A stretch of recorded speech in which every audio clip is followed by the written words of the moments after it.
Hello friends, फिर से एक नया वीडियो में आप सभी लोगों को स्वागत है। अगर आपने किसी भी बैंक से, चाहे एनबीएफसी कंपनी हो, चाहे सरकारी बैंक से लोन ले रखे हैं, चाहे वो पर्सनल लोन हो, कार लोन हो, होम लोन हो, मॉर्गेज लोन हो, किसी भी प्रकार की कोई भी लोन हो, उस लोन की जो ईएमआई है आप ड्यू पेमेंट लेट कर देते हैं, ड्यू पेमेंट बहुत ज़्यादा लेट हो जाता है, आप ऐसे सिचुएशन में आ जाते हैं कि उस लोन को पे करने की समर्थ नहीं होता है, तो उस मामले में बैंक या एनबीएफसी कंपनी आपके खिलाफ क्या एक्शन ले सकता है? क्या आपको जेल में डाल सकता है? क्या आपको उसका रिकवरी एजेंट के द्वारा आपको मरवा सकता है? तो क्या क्या कर सकता है बैंक वालों ने, ये चीज आज इस वीडियो के अंदर जानने वाला है। सो दोस्तों, वीडियो बहुत ही इंटरेस्टिंग होने वाला है, लेकिन दोस्तों अगला पार्ट में यानी पार्ट 2 में आपको बताएंगे अगर आपके खिलाफ जो कंपनी से लोन ले रखे हैं, कंपनी चाहे बैंक आपके खिलाफ एक्शन लेते हैं, तो आपका यानी लोन डिफॉल्टर का क्या राइट होता है, अपने आप बचाने के लिए आपके पास क्या क्या राइट होता है, क्या क्या नियम होता है, क्या क्या आपको करना चाहिए, इसको दूसरा पार्ट में मिलेगा। और तीसरा पार्ट में आपको मिलेगा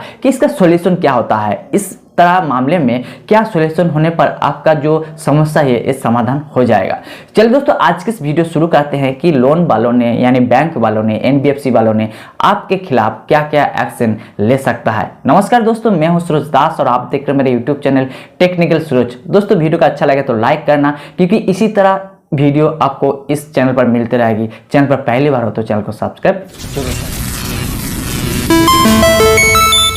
सबसे पहले अगर आपने लोन ले रखे हैं, तो लोन लेने के बाद अगर आपने जो ईएमआई है इसको टाइम बाय टाइम पूरा नहीं कर पाते हैं, तो आपके खिलाफ पहले नंबर पे आपका सिविल स्कोर को कंपनी वालों या बैंक वालों ने खराब कर देता है। खराब इसलिए कर देता है क्योंकि जब भी आप किसी भी बैंक से लोन लेने जाते हैं तो आपका लोन की जो सिविल स्कोर है 750 के नीचे होता है, तो आपको कहीं भी लोन नहीं मिलता है। तो वेरी गुड माना जाता है, 750 के ऊपर 900 तक तो आपको अच्छा माना जाता है, आपका सिविल स्कोर अच्छा माना जाता है। दोस्तों, यहाँ पे कुछ पॉइंट मैं लिख रखा हूँ। जैसे पहले नंबर पे आपको बताया है कि इस तरह की अगर सिविल स्कोर खराब हो जाता है, अगर आपने पहले नंबर पे, दूसरा नंबर पे अगर आपने लोन जो है ले रखे हैं, उस लोन की ईएमआई मान लीजिए 15 तारीख है, तो 15 तारीख की जगह आपने 16 तारीख हो गया, तो आपके खिलाफ पहले ईएमआई पे कोई रिएक्शन नहीं लेता है, कोई भी एक्शन नहीं लेता है कि आप इतना लेट किया है, हो जाता है तो आपको लोन वालों ने यानी बैंक वालों, एनबीएफसी वालों ने आपके लोन की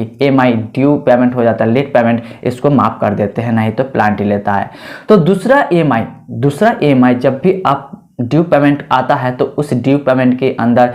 1 से लेकर 30 दिन तक लेट कर देते हैं, तो आपके खिलाफ एक्शन लेते हैं। क्या कि आपको फोन करते हैं, बार बार एसएमएस करते हैं कि आप इस लोन को पे करें।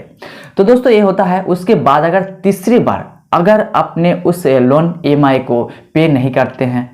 टाइम बाय टाइम 60 दिन तक आप लेट कर देते हैं, तो उन्होंने क्या करते हैं, बैंक वालों चाहे एनबीएफसी वालों ने सिविल ब्यूरो पर रिपोर्ट कर देते हैं कि ये बंदा जो है अपने पास लोन ले रखे हैं, लोन की ईएमआई टाइम बाय टाइम पे नहीं करता है, तो आपके सिविल स्कोर के ऊपर इफेक्ट आएगा। तो चौथा नंबर पे अगर आपने 60 डेज के बाद 180 डेज तक अपने इसको लेट पेमेंट नहीं करते हैं, जो ड्यू पेमेंट है इसको लेट कर देते हैं 180 डेज तक, तो आपके खिलाफ एक्शन लेते हैं और आपको क्या करते हैं कि आपका जो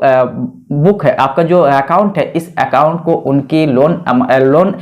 खाते से आपको डिलीट कर देते हैं और बैंक वालों के पास इसको भेजा जाता है और सिविल ब्यूरो के पास भेजा जाता है। तो सिविल ब्यूरो क्या करते हैं कि इसको जांच करते हैं कि आप लोन को रीपेमेंट क्यों नहीं कर रहे हैं, क्या प्रॉब्लम चल रहा है, क्या इश्यू आ रहा है। तो दोस्तों, सबसे पहले मैं बताना चाहूँगा, अगर आपने दूसरा जो किस्त ईएमआई था उस ईएमआई को अगर पे नहीं कर पाते हैं और आपको फ़ोन करके बैंक वालों यानी एनबीएफसी वालों जहाँ से भी लोन ले रखे हैं वहाँ पे बता देते हैं, तो आपके शायद वो माफ़ हो जाता है। जो आपको पेनल्टी लगने वाला होता है, जो आपको सिविल स्कोर पर इफेक्ट पड़ता है, वो भी नहीं पड़ता है, वो लोग अगर मान जाता तो दोस्तों यहाँ पे 180 डेज अगर लेट कर देते हैं, तो 180 डेज में आपका जो बैंक से जो आपने लोन लेते हैं, लोन लेने के बाद जो जिस अकाउंट से आपने लोन ले रखे हैं, जिस अकाउंट से आपने लोन को ट्रांसफ़र किया है, उसी लोन की अकाउंट बुक में आपका जो सिविल स्कोर इफेक्ट हो जाता है और आपको बार बार वहाँ से भी कॉल आता है।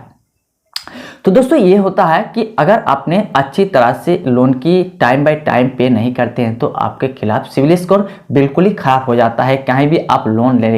ले नहीं सकते। उसके बाद क्या करते हैं, जब भी वो लोग अपना खाते से आपका अकाउंट की जो डिटेल्स इसको हटा देते हैं, तो क्या करते हैं कि अपना रिकवरी एजेंट में चौथा नंबर पे अपना रिकवरी एजेंट को बार बार आपके पास भेजते हैं, फ़ोन करवाते हैं। जब उससे काम नहीं होता है तब छठा नंबर पे क्या करते हैं कि आपके पास तीसरा पार्टी यानी थर्ड पार्टी के माध्यम से रिकवरी एजेंट भेज के आपको लोन की जो भरपाई है इसको करवाने के लिए कोशिश करते हैं। उसके बाद भी जब नहीं होता है तो आपका लोन को बंद कर देते हैं। बंद इसलिए कर देते हैं, जब भी आप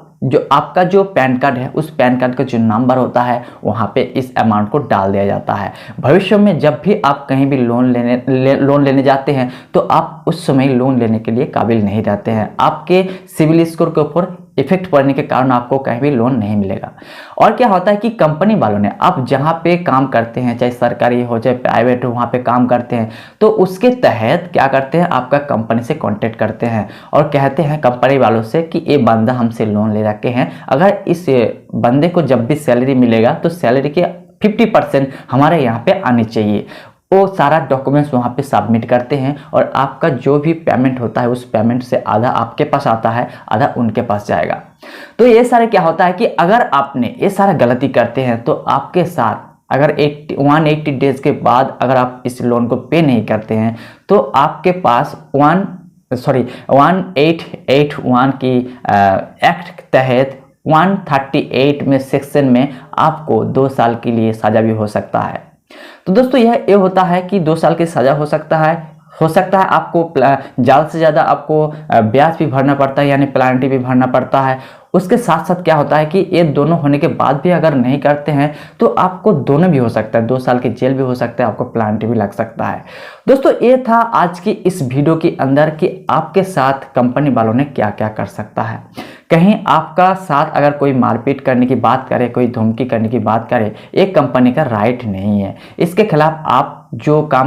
आपको करना है अगला पार्ट में आपको मिलेगा कि आपका क्या राइट है। आपके साथ कुछ गलत करते हैं, आपके साथ कुछ बदतमीजी करते हैं कंपनी वालों चाहे बैंक वालों ने, तो आपको क्या करना चाहिए। लोन डिफॉल्टर को जब भी लोन आप डिफॉल्टर होते हैं तो आपके तहत जो एक केस फाइल होता है वो जैसे पुलिस केस, जैसे गुंडागर्दी का केस होता है उस तरह केस नहीं है। आपका फाइल ऐसे होता है कि आपका सिविल स्कोर पर पूरा इफेक्ट पड़ता है, आप कभी भी भविष्य में लोन आपको नहीं मिलेगा। जब तक उस लोन की पूरी EMI चुका नहीं देते तब तक आपको कहीं भी लोन नहीं मिलेगा। तो दोस्तों अगला वीडियो में आपको मिलेगा कि आपको क्या करना चाहिए अगर कंपनी वालों ने, NBFC वालों ने आपके खिलाफ कोई एक्शन लेते हैं, कोई उल्टा सीधा करते हैं तो आपका क्या राइट है, लोन डिफॉल्टर का क्या राइट है। और तीसरा पार्ट में आपको पहले बताया हूं, तीसरा पार्ट में आपको मिलेगा कि इसका सॉल्यूशन क्या है, किस तरह हम बच सकते हैं इस लोन की चक्रव्यूह से। और आने वाली वीडियो के लिए वेट करते रहना। चलिए आज की वीडियो इतना ही है, तब तक के लिए जय हिंद, जय भारत।